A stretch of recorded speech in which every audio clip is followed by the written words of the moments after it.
Programa Seja Saudável. Oferecimento Emagrecentro, centro especializado em emagrecimento e estética. Rua Senador Pinheiro Machado, 1328, Santa Cruz do Sul. Fone 3902-2901. Olá, seja muito bem-vindo, muito bem-vinda ao nosso programa Seja Saudável. Eu sou Marjorie Medina e a partir de agora estarei com vocês batendo um papo muito interessante sobre um assunto que é bem pertinente, a vacinação da gripe. Esse ano a campanha completa 20 anos e ainda há muitas dúvidas comuns e frequentes acerca desse assunto. Para isso nós trouxemos o nosso convidado especial, Dr. Eduardo Sonda, que estará nos falando mitos e verdades a respeito disso. Fica conosco e tire suas dúvidas. Olá, tudo bem? Seja bem-vindo, seja bem-vinda ao nosso programa Seja Saudável. O que você sabe sobre a vacinação da gripe? Ninguém melhor que um médico infectologista, nosso convidado especial de hoje, Dr. Eduardo Sonda, vai estar falando sobre mitos e verdades a respeito desse assunto que tem tantas dúvidas frequentes. Muito bem-vindo, doutor Eduardo. Agradecemos muito por estar participando aqui conosco, por ter aceito o convite. Então, vamos começar com uma pergunta bem pertinente. Quando se faz a vacina, é possível pegar gripe através dela? Isso é um mito ou uma verdade? Isso é um mito, né? Nós temos as vacinas que são feitas de vírus vivo atenuado e as vacinas que são feitas de vírus inativado. Vacinas de vírus vivo atenuado, elas podem ter um pequeno risco de ocorrer o desenvolvimento da doença, né? Um exemplo bem comum é a tríplice viral. A vacina da gripe, da influenza, como o termo mais técnico, ela é feita de vírus inativado. Então, não é possível que a pessoa adquira o quadro de gripe, né, da própria doença após feita a vacinação. E essa vacina precisa ser feita todos os anos, renovada? Isso realmente é verdade ou um mito? É verdade. A vacina da influenza tem que ser feita anualmente, pois o vírus da gripe ele tem uma capacidade de mutação e de adaptação muito fácil com o meio ambiente. Ao longo da história, nós sabemos que tem várias epidemias de gripe por tipos diferentes, né? Os mais comuns, de um modo geral, é o grupo do influenza A e B, né? E ele tem várias conformações, H1N1, H3N2, que são os mais famosos, né? E isso são feitos estudos anualmente na Organização Mundial de Saúde para saber os vírus mais prevalentes, e a vacina ela pode mudar a cada ano, o tipo do vírus. Então é por isso que é importante sempre estar vacinado. Ocorre sempre uma mutação do vírus, então tem que estar Isso, exatamente. Sim. E gripes e resfriados realmente são doenças diferentes? É mito ou verdade? Isso são doenças diferentes, é verdade. Tá? Assim, o resfriado comum e a gripe têm um quadro clínico muito semelhante, né? Mas são causados por vírus diferentes. Enquanto a gente fala aqui hoje da vacina da gripe, a gripe é causada pelo vírus influenza, enquanto o resfriado, ele pode ser causado por vários tipos de vírus. O mais comum é o rinovírus, né? Como eu falei, os sintomas são muito semelhantes, mas o resfriado ele tende a ser um pouquinho mais brando.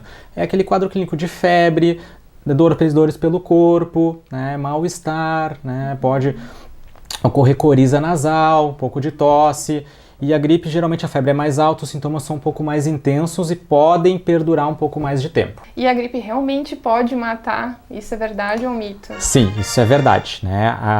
A gripe, a vacinação, é por isso que ela é muito importante, né?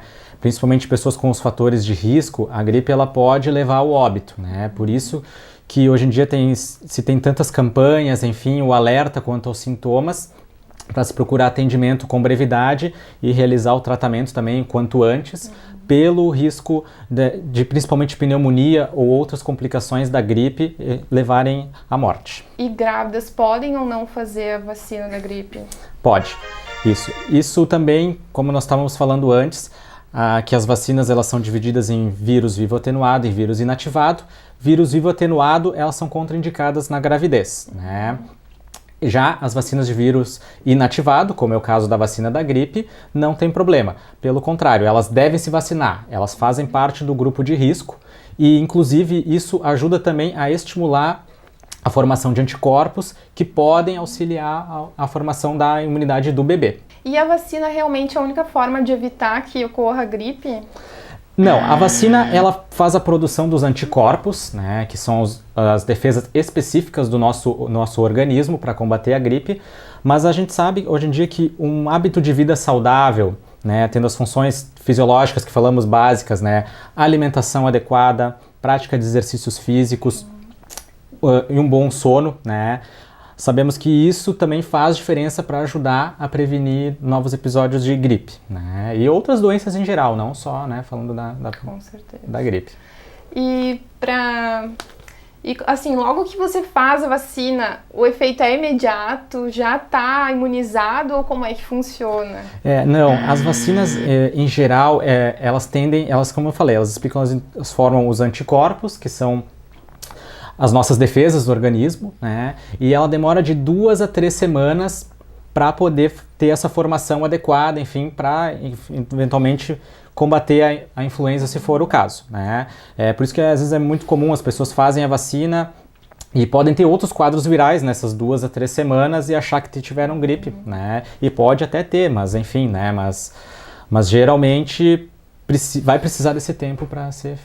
E por falar nisso, quando a pessoa está com gripe ou com sintoma que se semelha a um quadro de gripe, ela pode estar sendo vacinada nesse período ou não? Pode, né? Pode, mas não é recomendado, né? Por quê? Porque a vacina ela tem alguns efeitos colaterais, que pode ser febre, né? Dores pelo corpo, enfim, que se assemelham à gripe, que só são reações do próprio organismo, né? Então nós sugerimos que a vacina seja feita após passagem desse quadro febril, enfim, desse quadro de resfriado que está acometendo a pessoa. E tem pessoas que são mais suscetíveis a ter a doença da gripe, que precisam mais da vacina? Sim, exatamente. É uma boa pergunta, que é a principal colocação do governo também, a vacinação dos grupos de risco, né, para a vacinação, que hoje crianças de 6 meses a 6 anos e pessoas acima de 60 anos, as gestantes, como a gente já comentou, também é um grupo de risco, e puérperas, as mulheres que tiveram um bebê até 45 dias, né? Os profissionais da área da saúde, pelo contato próximo, né? Professores também é um grupo de risco, também pelo contato, né? Que o vírus se dissemina mais facilmente, a gente sabe, em aglomerações, né? Pessoas que não estão nesse grupo, elas não precisam ser vacinadas? Isso é um mito ou uma verdade? Isso é um mito. As pessoas que não estão no grupo de risco também, né, deveriam se vacinar anualmente. Por uma questão de produção da vacina, de gastos, enfim, não se consegue estender a cobertura vacinal a todas as pessoas. Por isso que se primeiro oferece aos grupos de risco e como em campanhas vacinais anteriores já foi aberto ao resto da população, quando sobra vacinas, enfim, né? Então todas as pessoas deveriam se vacinar. Claro, a gente sabe que o maior risco de complicações são nos grupos de risco, enfim, pelo desenvolvimento das complicações, mas todas as pessoas deveriam fazer a vacina da gripe anualmente. Sim. E quem é alérgico ao ovo pode realmente estar se imunizando ou não? Essa é uma boa pergunta, sempre muito questionado, né? A composição da vacina da gripe, ela envolve o uso de proteína do ovo da galinha, né? E alguma dessas proteínas podem se assemelhar à proteína do ovo que nós ingerimos, enfim, que é o ovo que nós ingerimos, e provocar algum tipo de reação alérgica, né? O que é a orientação preconizada pelo Ministério da Saúde? É que as pessoas se vacinem, mesmo com história de alergia ao ovo. Isso tem que ser verificado com o seu médico. Quadros graves, obviamente, devem ser vacinados em áreas de ambiente hospitalar ou com suporte de emergência para uma eventual reação alérgica grave. Pessoas que têm uma reação intermediária ou até leve, enfim, podem se vacinar sem problema nenhum. E também tem na composição da vacina mercúrio, que é uma substância altamente tóxica. Sim, isso também é bem questionado, sempre muito bem, uma boa questão. E o mercúrio, ele consta nas vacinas, não só na da gripe, em outras, porque ele atua como um conservante. São microdoses do mercúrio que não interferem no nosso organismo.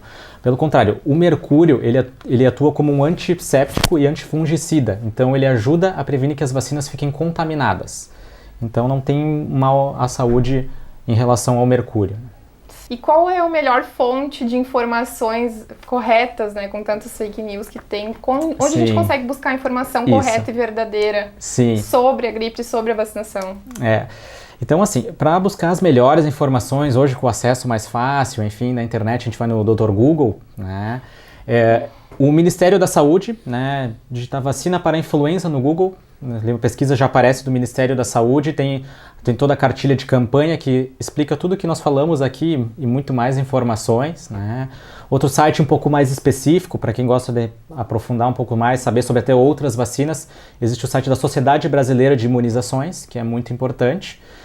E também, nada melhor do que conversar com equipes de saúde, enfim, buscar atendimentos próximos, médico e equipe de saúde em geral, para poder conversar sobre o assunto, né, e poder ter a orientação mais adequada em relação à vacina. Certo, sempre acompanhamento profissional, né? Exatamente, o acompanhamento profissional é muito importante e retirar as dúvidas, né, que existem muitos mitos e verdades sobre as vacinas e é bom sempre ter o conhecimento pleno de tudo. Muito obrigada, doutor Eduardo, por ter esclarecido tanto pra gente. Com certeza esse assunto tem muito que falar ainda, mas com certeza esclareceu dúvidas frequentes e comuns de quem está nos assistindo. Até uma próxima, muito obrigado por ter aceito o convite de estar aqui conosco. Eu que agradeço o convite, eu fico lisonjeado por participar do programa e estou sempre à disposição. Os assuntos das doenças infecciosas são sempre bem abrangentes e sempre à disposição para poder bater um papo aqui. Obrigada.